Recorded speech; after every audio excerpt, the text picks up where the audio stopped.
పంచాంగం శ్రీ శోభకృతనామ సంవత్సరం దక్షిణాయనం హేమంత ఋతువు మార్గశిర మాసం కృష్ణపక్షం పునర్వసు నక్షత్రం విదియ గురువారం. ఈరోజు నక్షత్రానికి మరియు గురువుకి అద్భుతమైన రోజు, అనుకున్నది జరిగే రోజు. మంత్రం ఓం కుబేరాయ నమః లేదా ఓం వైశ్రవణాయ నమః అని జపించాలి, లేదా ఓం కుబేరాయ వైశ్రవణాయ నమః.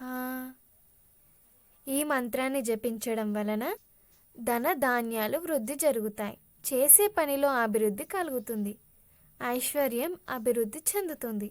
వ్యాపారానికి, ఉద్యోగానికి మరియు సెల్ఫ్ ఎంప్లాయీకి చేసే వృత్తిలో అభివృద్ధి కలుగుతుంది. పూజా విధానం. ఈరోజు ఉదయాన్నే శ్రీరామునికి అంటే శ్రీరాముడు మరియు సీతామాత, లక్ష్మణ ఇలా పట్టాభిషేకం చిత్రపటం కానీ లేదా సీతారాముల విగ్రహం ముందు నెయ్యి వేసి దీపం వెలిగించాలి. తులసి అర్చన చేసి పసుపు రంగు దారం తయారు చేసుకొని దైవం ముందు పెట్టి ఓం ఆది కేశవాయ నమః అంటూ 3 సార్లు జపించాలి. నేను ఈ పసుపు రంగు దారం అంటే కంకణం ధరిస్తున్నాను, నాకు వివాహ భాగ్యం కలిగించు అని సంకల్పం చేసి చేతికి కట్టుకోవాలి. ఇలా చేయడం వలన త్వరలోనే వివాహయోగం ప్రాప్తిస్తుంది. ఉద్యోగం లేని వారికి ఉద్యోగం కోసం సంకల్పం చేసి చేతికి కట్టుకోవాలి. ఇలా చేయడం వలన ఉద్యోగం ప్రాప్తిస్తుంది.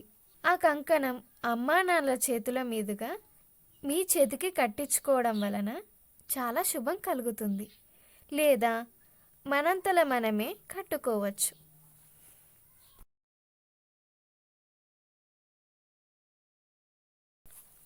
ఆయుర్క్షేమం.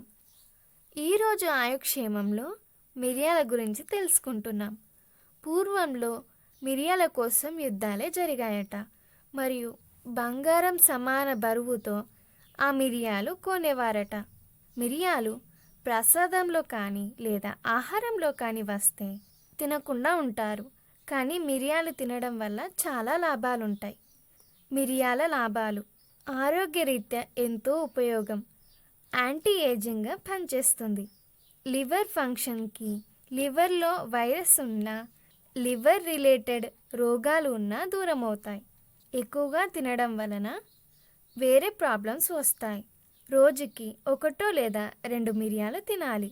ఇలా రోజు తినడం వలన లివర్కి ఆయుష్ పెరుగుతుంది, ఆరోగ్యంగా ఉంటుంది. కోల్డ్, కాఫ్, థ్రోట్, సర్ది, దగ్గు, గొంతు నొప్పి ఇలాంటివి ఉన్నప్పుడు ఈ మిరియాలు తీసుకోవడం వలన అవి దూరం అవుతాయి. వాడే పద్ధతి: వండుకునే వంటల్లో ఈ మిరియాలు వేయడం వలన ఆరోగ్యం మంచిగా ఉంటుంది మరియు ఆయుష్ కూడా వృద్ధి చెందుతుంది.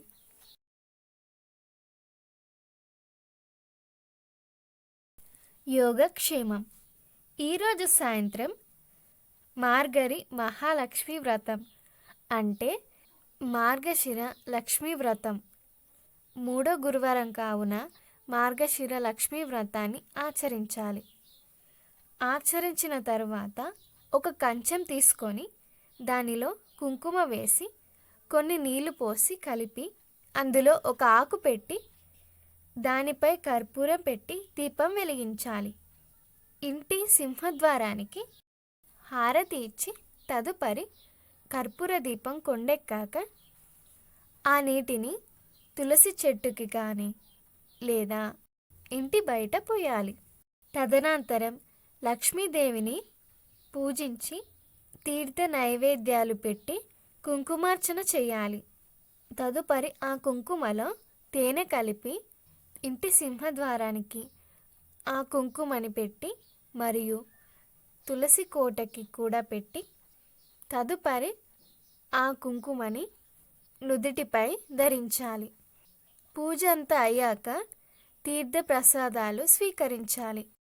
ఇలా ఆచరించడం వలన భార్యాభర్తల మధ్య సఖ్యత ఏర్పడుతుంది. ఇంట్లో ప్రశాంతత ఏర్పడుతుంది. తెలియని దారిద్ర్యం ఉంటే దూరం అవుతుంది. ఇంట్లో అందరికీ శుభం కలుగుతుంది. వీడియోలు చూడడానికి మా ఛానల్ని సబ్స్క్రైబ్ చేసుకోండి. పక్కనే ఉన్న బెల్ ఐకాన్ని యాక్టివేట్ చేసుకోండి. లైక్ చేయండి, షేర్ చేయండి.